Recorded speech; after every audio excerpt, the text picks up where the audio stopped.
All right. Well, thanks for joining us today, everybody, to talk about job hunting in a virtual world. My name's Paul, and I'm an internship advisor in LynxConnect, and I'll be our moderator today. I don't need to tell you that the world has changed dramatically in the last few months. The world has suddenly moved to remote or virtual for so many things. What hasn't changed is the need for people to find jobs and internships. So the question really becomes, how does one conduct a job or internship search in a world that has suddenly gone virtual? Well, that's what we're here to talk about today. We've assembled a knowledgeable group of folks from LynxConnect to answer your questions. Just a quick reminder, we are recording today's webinar, so please make sure you're muted to minimize any background sounds unless you're speaking. If you have questions as we go along, please go ahead and type them into the chat area, because we want to capture those and make sure they're all answered before you leave today. Thank you for taking the poll. If you haven't done so yet, please go ahead and do that. It'll help us prioritize the questions we ask to make sure that we cover the topics you're most interested in first. And lastly, before we dive into our questions, let's have our panelists go ahead and introduce themselves. Amy? Awesome, thanks, Paul. So my name is Amy. I'm a career counselor here at CU Denver. So I meet with students about anything job related or even discovering what you're interested in and all that fun stuff. I am Tariana. I am a senior at CU Denver studying music business, and I am a peer advisor at LynxConnect. So basically, when we were in office, I was at the head. I was who you first saw if you needed like resume help right then and there, and still available now virtually. And my name is Sydney. I'm also a senior at CU Denver. I'm working on my BFA in painting and drawing. And I am like Tariana in the sense that I'm a peer advisor, and we were kind of the front lines in helping students out. And we still work in that capacity today online. So just a reminder for that to come see us as well. Awesome. Well, thanks, you guys. Let's get started with our questions. The first question for our knowledgeable panel is, the sudden shift to virtual world has changed the way we search for jobs, for sure. What happens if it stays this way?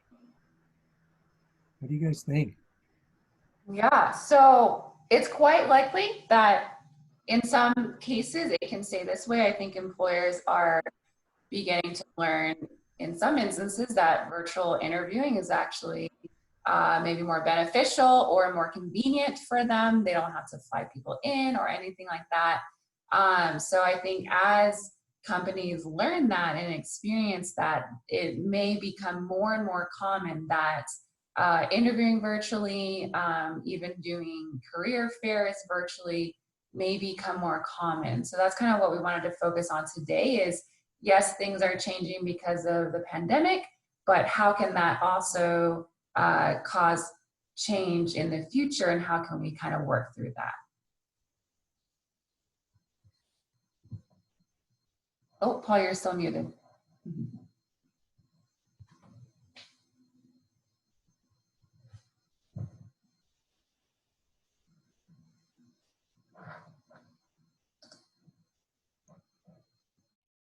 Am I unmuted? There we go. Thanks for any other thoughts, Tariana or Sydney, on that question? That's a really, I think, important question to begin with.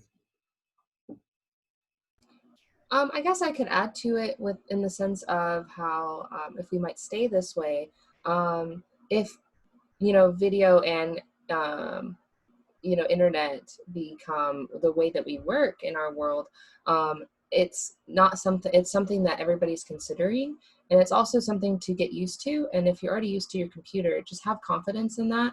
And if you don't, also have confidence that your employer will be there with you every step of the way. That is what my research was on, and they really they're understanding that this is new for everybody and it's new for them as well. So don't be afraid if it is going to stay this way.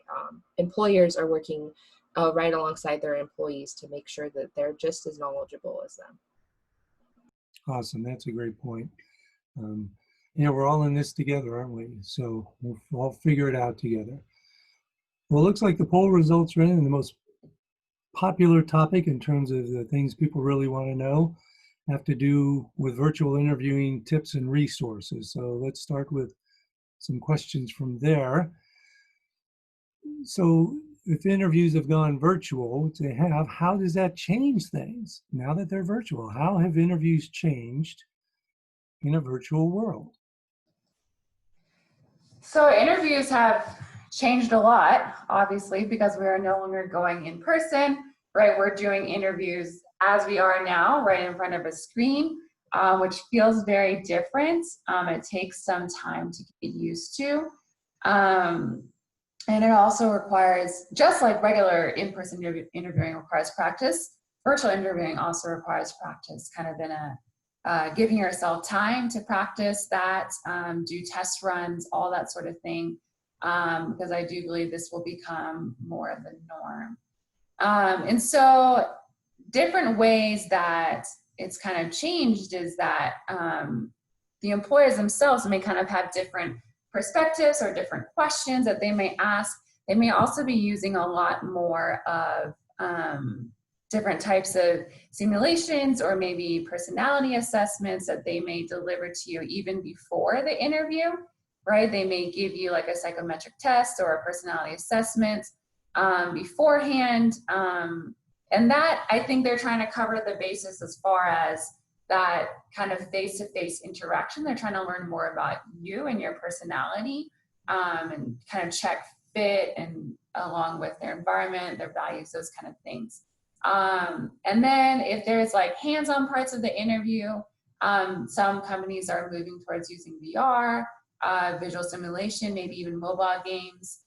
In the coding world, right, they use software to have you code online in time. And so there's just different elements, and like Sydney was saying, this is changing. New programs are coming up all the time. Employers are discovering new things as they're going as well. And so I would hope, and I think that this would be the norm, that they would let you know beforehand what kind of software might be used, because you're probably going to have to download something in order to use that software. So go ahead and research that software. Go ahead and Google it, see what people have said about it, learn everything you can about it, just to be familiar, and kind of remove that factor of unknown upon the interview. Awesome. Thank you, Amy. Any other thoughts from either Tiriana or Sydney? I just wanted to add, like, also know your space. Like for me, for example, I have a beeping alarm, and like that would be very unprofessional to do like during an interview. So just like be aware of your surroundings. If you have little ones running around your house, find a space where it's quiet, where you can really be engaged when you're interviewing with the interviewer. That's a really good point, Tiriana, and that kind of leads into the broader question of, how do you prepare for a virtual interview? Yes, that's a big question. And sometimes it's hard to wrap your brain around, right? Okay, how do I'm sit in front of my computer, I don't need to prepare much, right? So I like to think about it just like for an actual in-person interview, right? You might give yourself extra time to drive there and find the place. You might even go there beforehand, right? You would hopefully decide what you're going to wear and make sure you have a good outfit beforehand. And so similarly, you can treat a virtual interview the same way, right? Prepare your interview space, like Tiriana was saying, that is totally very important. And making sure you feel comfortable in the space, making sure like the lighting is okay even during the time of day that you'll be there. Deciding what you're going to wear, testing your technology, right? Even before we did this webinar, we were testing technology. I ran it through with one of my other colleagues to try something out. So if you're going to share your screen, go ahead and try that out. If you have visual materials to show, right? You want to show that, make sure it's next to you. Think through that, because you don't want to have to leave the interview to go get whatever you need and come back and show it, right? So have that ready. And also remember that if you aren't using headphones, remember that all other sounds are going to come through. Like Tiriana mentioned, the alarm, even notifications or iMessages on your computer. So make sure all of those are turned off. And also remember that just like in person, silence can make you even more nervous.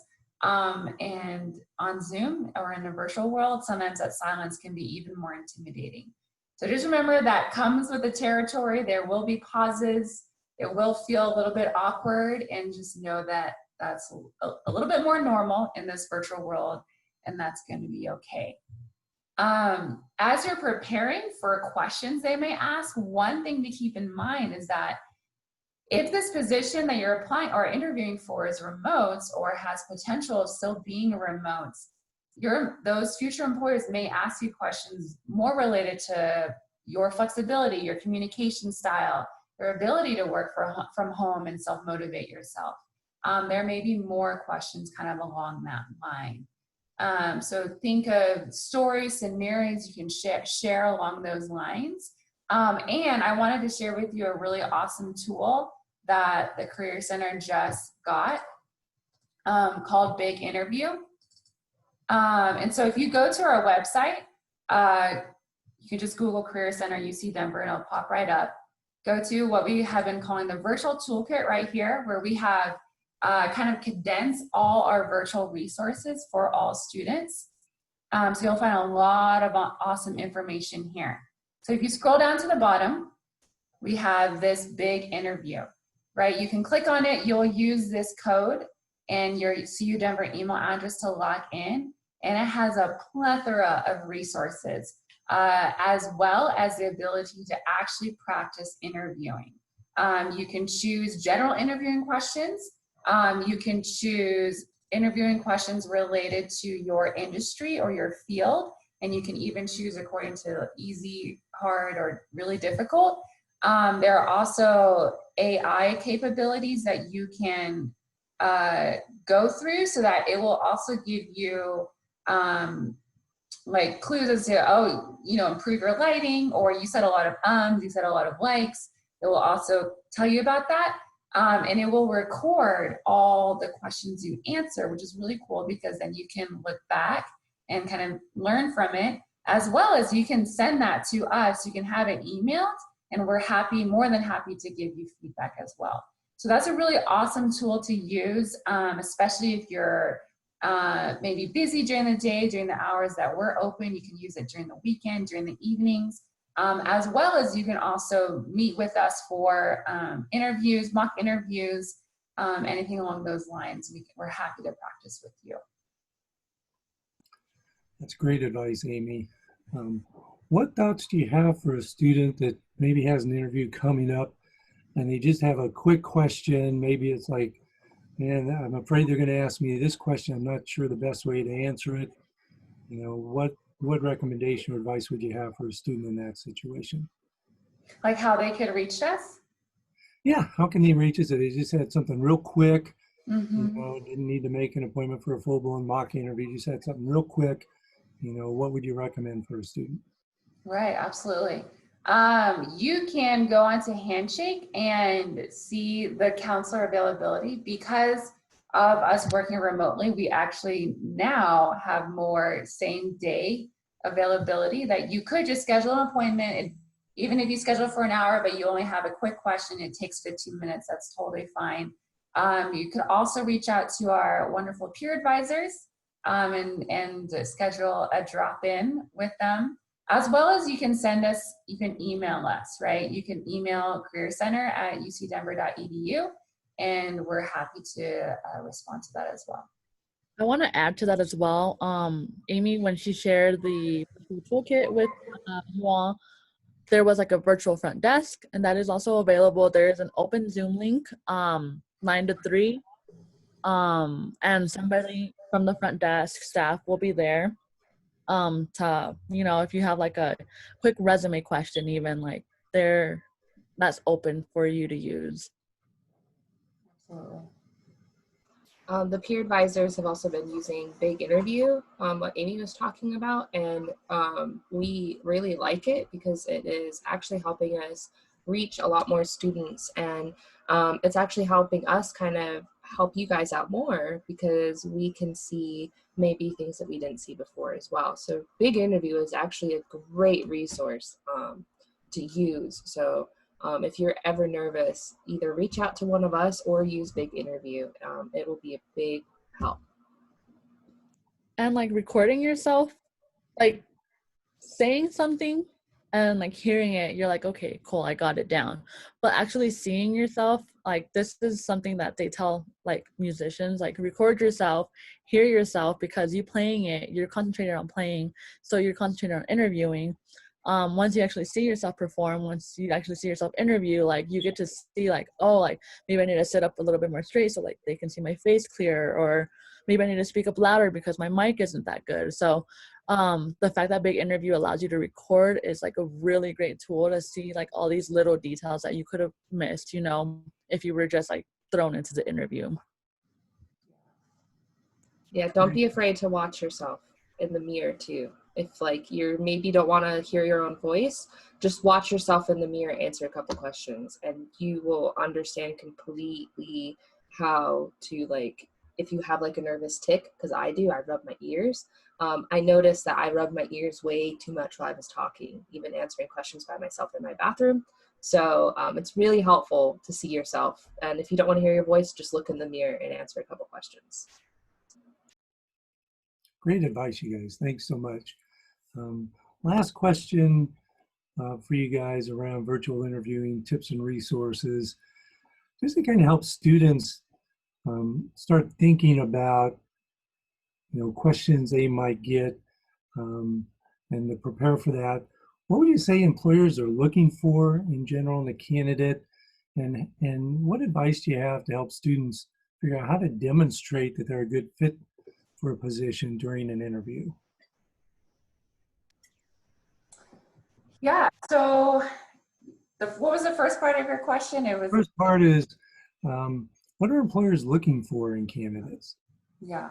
So I think something really important to keep in mind is that at this point in the whole process of applying to your job, they have already looked over your resume. They have already seen that you meet those minimum qualifications. You have those skills that they're looking for.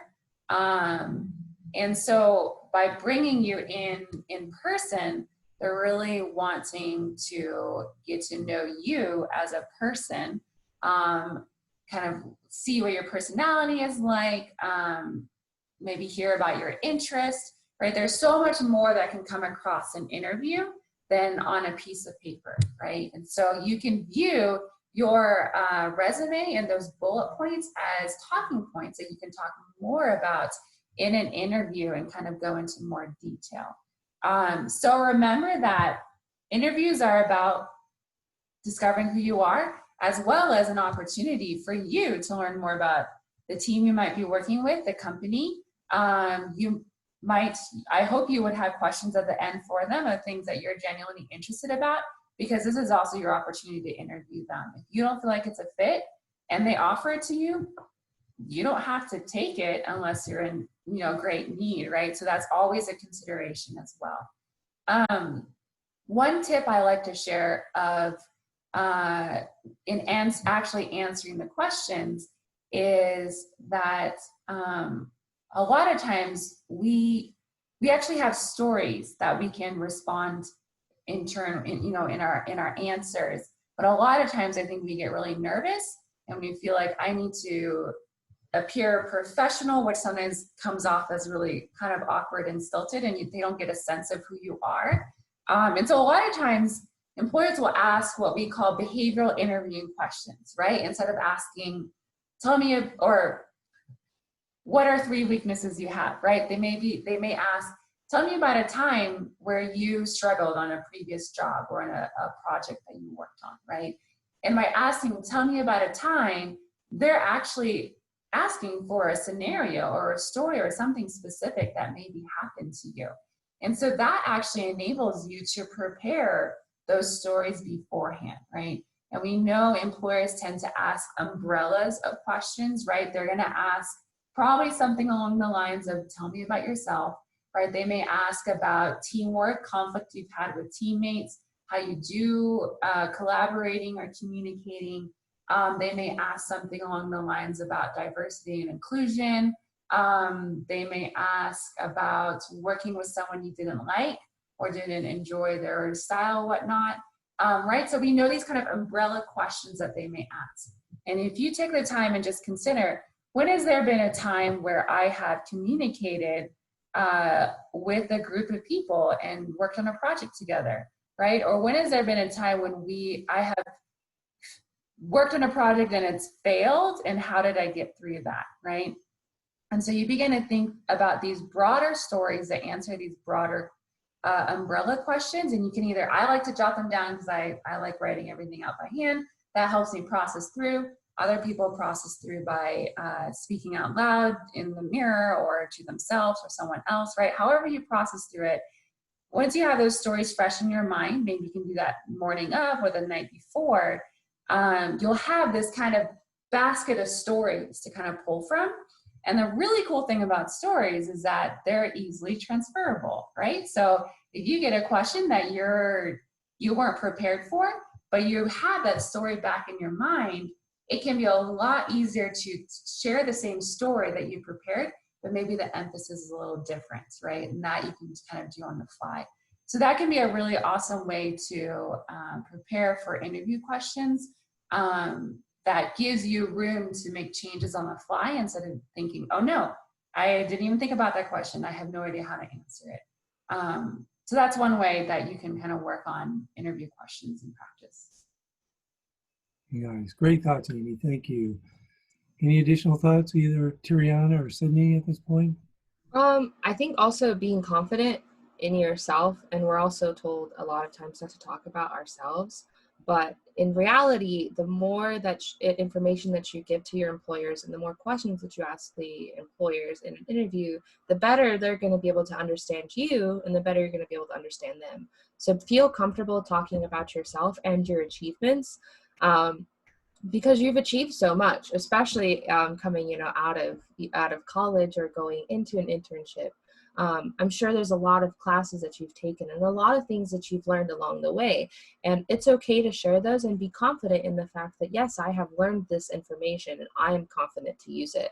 So always bring in that confidence of I'm ready for this interview and I am ready to tell you about me so that we can figure out if this is going to work between me and you. And that's just kind of, it also kind of alleviates a little bit of stress because it's not personal at that point. It's just figuring out if you fit in that company and if that company fits with you. And you don't want to be somewhere you don't fit in. Yeah, it kind of isn't really great. So you be confident in yourself. That way they're confident if they want you. I do also want to add that you have to exaggerate just a little bit more of your personality through Zoom or online virtual interview, because they can't see, like, all they'll see is, your shoulders and up, maybe your hands, depending on like where you have your camera located. But they don't see like your hands fidgeting, so like if you're nervous, you don't have to worry about that. But if you're like if you talk with your hands like I do, maybe like show them a little bit more so they can see like, oh, she talks with her hands, she like gets involved, in the conversation. I don't know. But that's like an example of like, just exaggerate a little bit, not too much. You still want to be authentic, but you want to come off as authentic, and it doesn't come off as clear through Zoom like this. Great thought, you guys. That's awesome. Now, when somebody's gotten to an interview, they've already gone through kind of the front end of the process. They've kind of figured out positions they're interested in. They've applied for them, or recruiters reached out to them. Let's kind of back up. What advice would you have for a student that maybe can't even think about interviews yet because they're not even sure what kind of a position they'd be interested in? How do we help students kind of figure that out? Because I remember 1,000 years ago when I was an undergrad trying to figure out what the heck to major in and bouncing around there, I had no idea, what sorts of positions, whether internships or jobs that might be appropriate or I'd be interested in. So help a student, in that situation. And what advice would you have? Yeah, so I think that, just attending this webinar is a great place to start because you're you're starting a pathway for yourself for your future. And attending this, like, you've given yourself the opportunity to think about yourself. After this, you're like, okay, now what do I need to do? So you're thinking about yourself rather than the job. So you could be looking for a job and like you're like, oh, this is cool, but is it what I actually want? So thinking about what you actually want, um because like not a lot of people think about that. And if you value yourself and care about what you do in the future, then that's like more, you're ahead than a lot of other people. Some questions that I tend to ask myself is like, what am I really passionate about and why? This helps me think of my values and everything. What does my dream job actually look like? And then how does this job fit me in my life? Because at the end of the day, like, I'm going to be working there, and like the job is going to be in my life, not the other way around, because the company will be there regardless if I'm there or not. So how will it fit in my life? And that's when, the like Amy had mentioned, at the end of the interview, ask the questions that you really want to know, like, well, what happens, like, if an emergency comes up, how do you deal with employees who deal with or who has a sick family member that they constantly have to take care of? I don't know, it's just an example. So when you're thinking about these, try to think beyond the job description and think of the pros and cons of maybe your previous position that you had, because you know that it's just good to reflect on where you are in life, and then how and where you want to get in the future.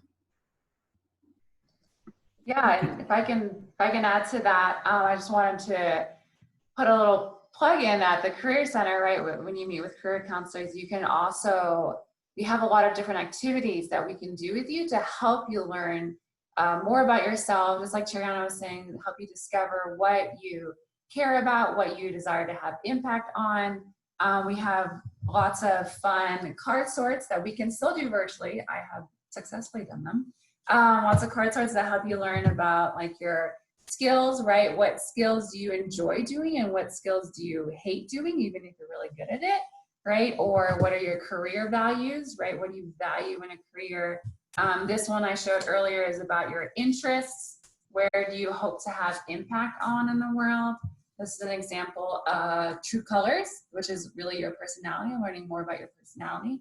So this is just an example of different ways you can learn more about yourself, because really, as you begin looking for jobs, knowing yourself is going to be the most foundational, beneficial thing to you, because you have that to weigh your job searching off of, right? It's almost like you kind of have a scale, and to kind of look at these job descriptions, look at these companies and the people in the companies, and kind of weigh them off of what you value, what you're interested in, the impact you desire to have, all that good stuff. So if you have no idea about any of that or want to do some searching or exploration, feel free to reach out to the career counseling team. You can schedule appointments on Handshake to do any of the activities I talked about. We also have assessments as well, like MBTI and StrengthsFinder.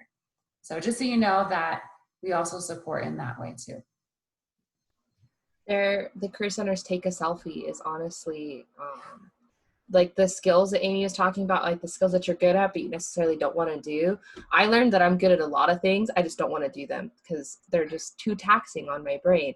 And how Tariana was saying, how you need to figure out, how this job is going to play a role in your life. And if you have certain things in your life that you may need time for, like a family member, or if you have, I know a lot of people that like to foster animals, and so they take on those roles as well. And it's important to know what your goals are for the future and where you want to be, and how you want to work. If you don't want to work full time at some point in your life, then there are certain steps to take to get to that position, or it just kind of determining where you want to be when you want to be there, and then setting out goals to get there.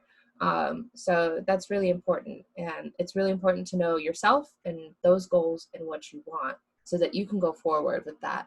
And most employers I have found, once you're like, hey, I want to do this, and I see this as a stepping stone to get to here, they're more likely to be like, oh, I see that connection as well. Let's get you there. And, the more that you talk with the employers and the more questions you ask, the more familiar they're going to be. And if they don't have the resources to get you from A to B, they may actually give you the resources like, maybe this position isn't it for you, but I have a different position in mind for you. And then they'll help you get to the A to B. So it's always helpful to know yourself and ask questions and give information. That's awesome. Thank you. I wish you would have been around when I was an undergrad. I could have saved myself a lot of time, pain, agony, suffering, being lost. So yeah, you guys have some great resources. That's amazing. All right, so now they've got a sense of maybe the sorts of positions they might be interested in, whether jobs or internships, and they're ready to move forward. So how do they move forward? Where should they start looking to find these kind of roles that they might be interested in?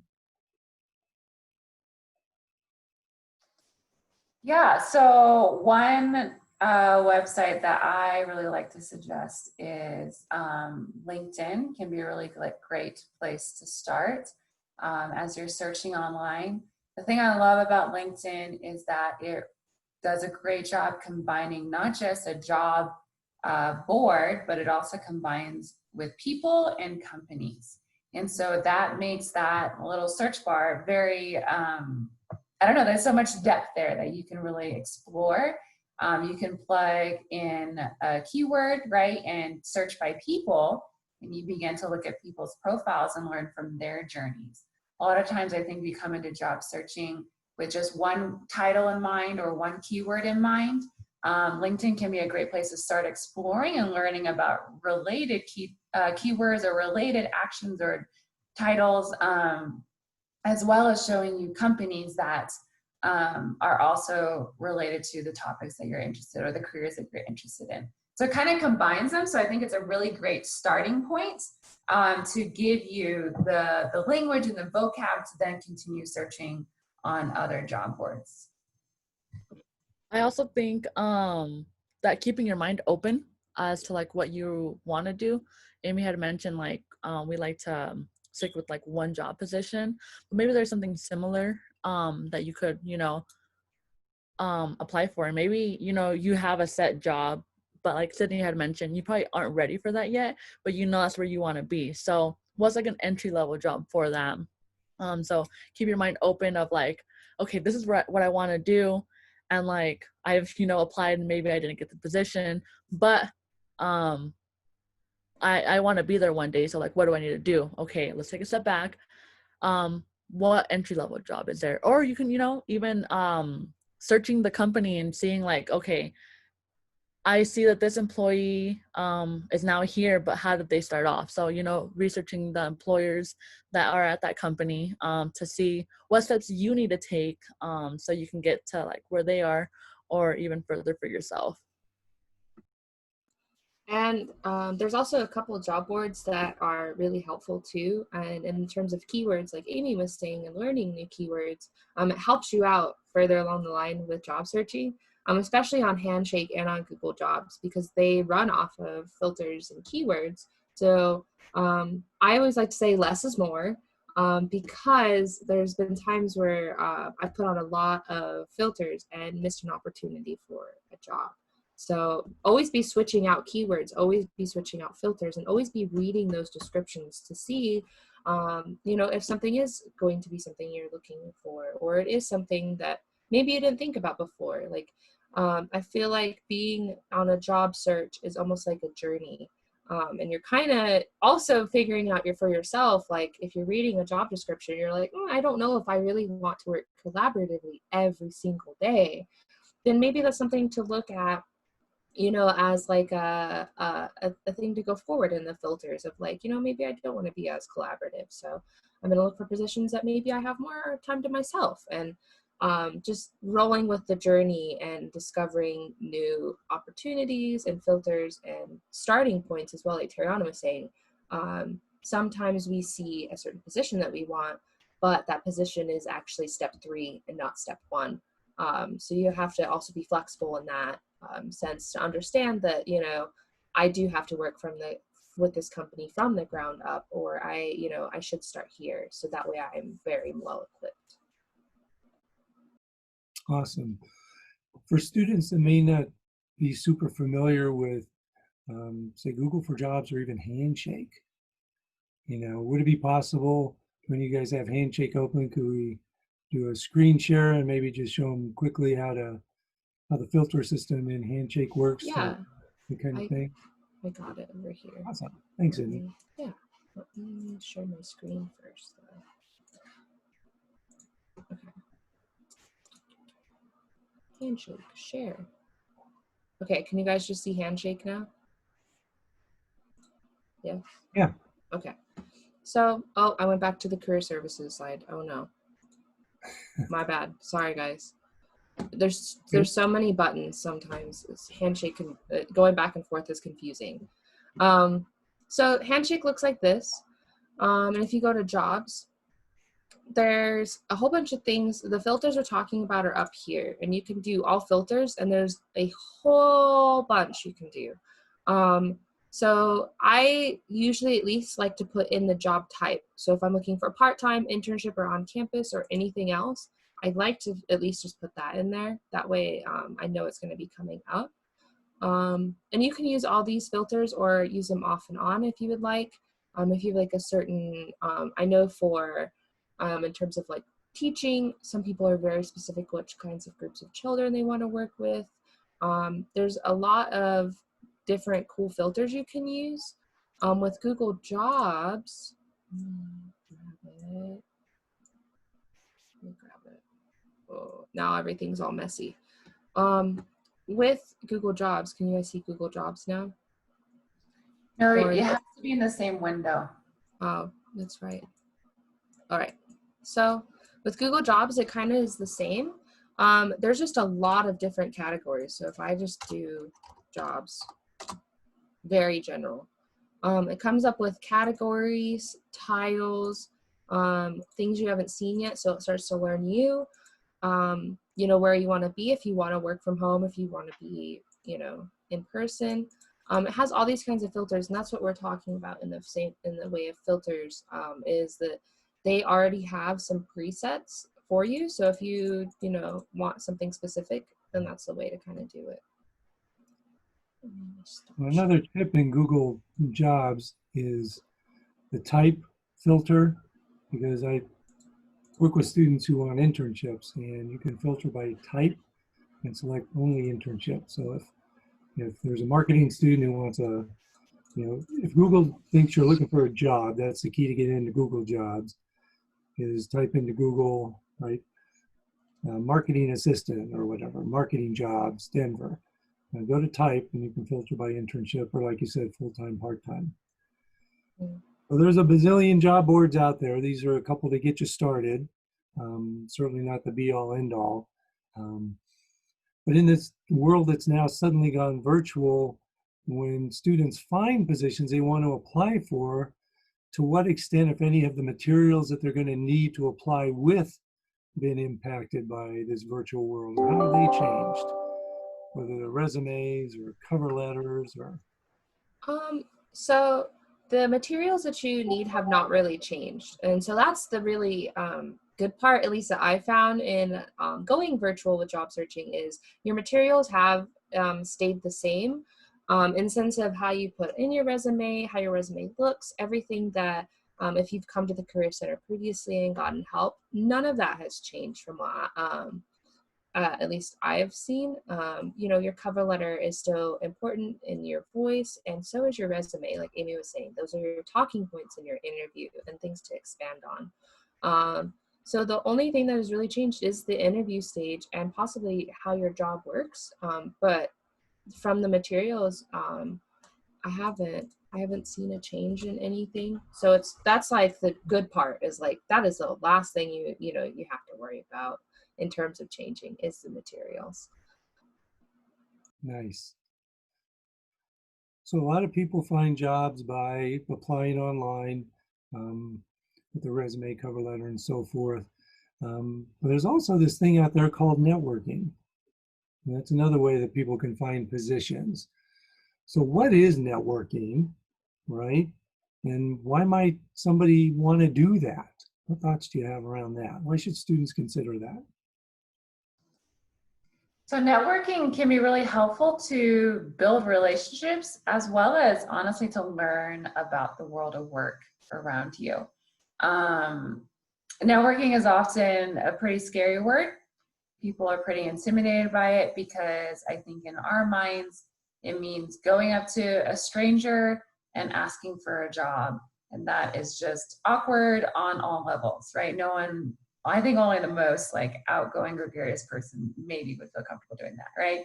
So one way that I like to frame networking is that it's really building a relationship, right? Developing a relationship. And even if you only have that conversation once, right? You only meet with them one time, you can still view it how you go about it as a relationship, right? What are you curious to learn about in that company or their experiences, or where do they work previously? What do they love about their work? What do they not like about it? What makes it hard to go on, or what makes it easy to go on, right?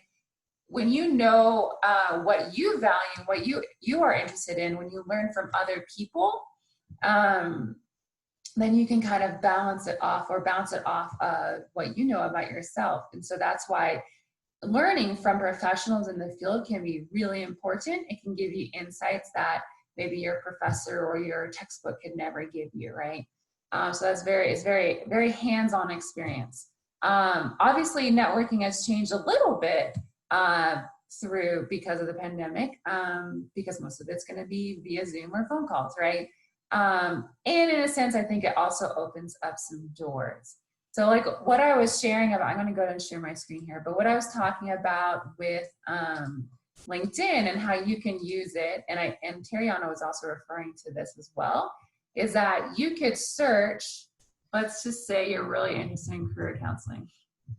So you can search people, right? And it brings up all these people who are career counselors in the area. Maybe you don't really know what it is, right? Because I did not know what it was until I started my grad program. So, right, so you can look at it, you can see their experience, you see that, oh, they're an assistant director, da-da-da. But as you actually read what they're doing, maybe there's something in here that looks really interesting to you, right? Like promoting student health. What does that have to do with career counseling, right? What does digital career services look like, right? Or sometimes this can be very interesting, looking at what they studied for their bachelor's and then looking at what they studied for their master's, or looking at what they got in their undergrad and then seeing what they're doing. Sometimes there's a huge difference, right? And so let's say you're really curious about something on their profile or about their experience where they're working. You can always try connecting with them, and it'll prompt you to add a note, right? And you can say, hi, my name is so-and-so, I'm a student at CU Denver, came across your profile and XYZ was really interesting to me. I was wondering if I could ask you a couple questions. That kind of leaves it in their boat, right? They can respond and say, yeah, what are your questions? Great to meet you. Or they can respond, oh, I'd love to chat with you. Let's set up like a phone call, right? And then you could do what we call an informational interview and really learn from them and learn from their experiences. And a really valuable question you could ask is, at the end from our conversation, are there other people, are there other companies that have come to mind of people that you would want to connect me with, right? Then you're kind of growing your network and you're learning a lot about that field, that job title or kind of job area. So networking can kind of be from the long view, right, of building these relationships. And if you maintain that relationship, right, maybe in a month or so, email them, send them an article related to something you talked about, or update them on a project that you had shared that they're really interested in. You maintain this relationship.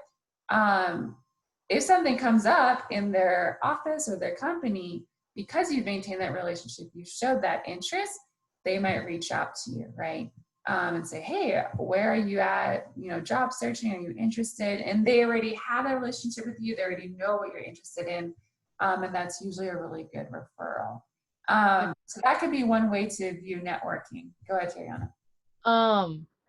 Basically, like the way I like to look at networking is that like we're all human, and like a job title is just a job title. That's like all it is. And like if you know, see yourself in that job title in the future, you know, just remember, you know, that you're human, so they're also human. So like they showing that you're interested is showing, you know, again, your authenticity of like, oh, I'm really, like for me, for example, I'm really interested in being a publicist. Like, how did you get into how did you start off as a publicist?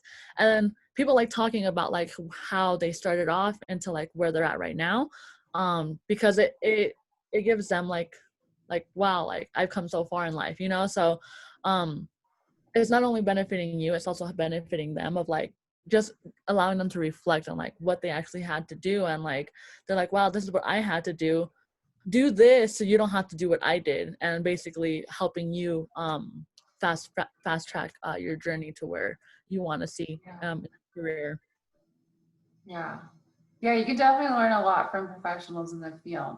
I also know a lot of workforce centers and us as well, like we're doing virtual employer events, as well as probably in the fall a virtual career fair. So I know career fairs in general are pretty daunting to people.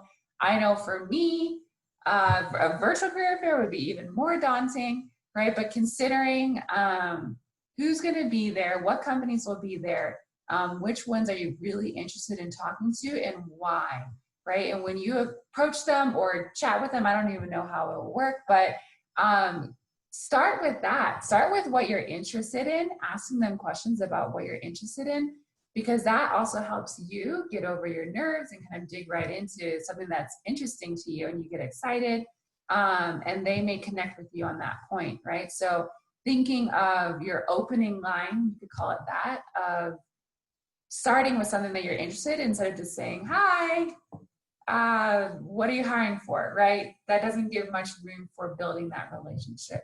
So really viewing any kind of contact you have with someone in the professional world, any kind of networking opportunity, view it from the viewpoint of building and starting a relationship. And don't be afraid to reach out right now, because a lot of people have free time, or at least a lot of employers are at their computers already. So they're more willing to just chat with you or email you back because they're already at their computer working as well. So right now is actually a great time to reach out to an employer and ask them some questions, because most likely they're going to be on their computer as well. And so they have that extra time now to be at their computer and say, oh yeah, I have 15 minutes to Zoom you. Why don't you Zoom me in 30 minutes so we could chat?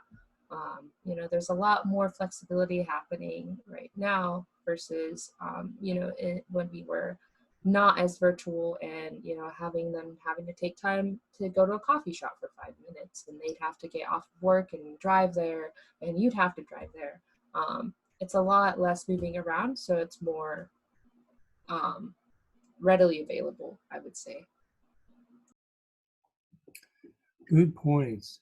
I'm looking at the clock. We're getting close to the end here, and we've really gone through all the questions we had. I wonder if this would be a good point, Amy, to stop the recording, and then we can just kind of open it up to questions from any of the participants that have been listening for the last 55 minutes or so, and make sure we address any remaining questions there might be.